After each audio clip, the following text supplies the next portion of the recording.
தேர்தல் வருகின்ற பொழுதுதான் கூட்டணி கட்சி குறித்து ஒத்த கருத்துடைய கட்சியோட பேசி முடிவு செய்யப்படும். இப்ப கூட்டணி இருக்குதா இல்லையான்னு கேட்டா நாங்க எப்படி பதில் அமித்ஷா கண்டிச்ச உடனே அமித்ஷா ஒரு பதிவு போட்டிருந்தாரு, தமிழகத்துல வந்து கண்டிப்பா என்டிஏ கூட்டணி ஆட்சி அமைக்கும் அப்படின்னு சொல்லி ஏங்க அவர் அமைக்கும் சொன்னா நாங்க என்ன, அதாவது ஒரு கட்சி ஒரு ஸ்டாலின் ஒரு பதில் சொன்னார் தம்பி, அதுக்கு நாங்க வந்து அவை கூட்டணி கட்சி எல்லாம் நாங்க ஒரே ஒத்த கொள்கையுடைய கட்சிக்கிறாங்க, அதில் நாங்க போய் தலையிட்டு பேசணும். அது வந்து அவருடைய கட்சியோட விருப்பம், புரியுதுங்களா? அதிமுகவை பொறுத்த வரைக்கும் கூட்டணி அமைக்கின்ற பொழுது அனைத்து செயலாளர்களும் செய்தியாளர்களையும் பத்திரிகையாளர் அழைத்து தெரிவிக்கப்படும். நீங்க அதை பத்தி கவலையே பட வேண்டாம். அதிமுக பொறுத்த வரைக்கும் திமுகவை வீழ்த்த வேண்டும், அதுதான் எங்களுக்கு ஒரே குறிக்கோள்.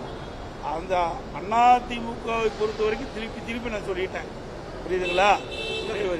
மக்கள் வராத திமுக ஆட்சி தமிழகத்தில் அகற்றப்பட வேண்டும், அதுதான் எங்களுடைய நிலைப்பாடு. அதற்காக அனைத்து இந்திய அண்ணா திராவிட முன்னேற்ற கழகம் அனைத்து முயற்சியும் எடுக்கும் என்பதை தெரிவித்துக் கொள்கிறேன்.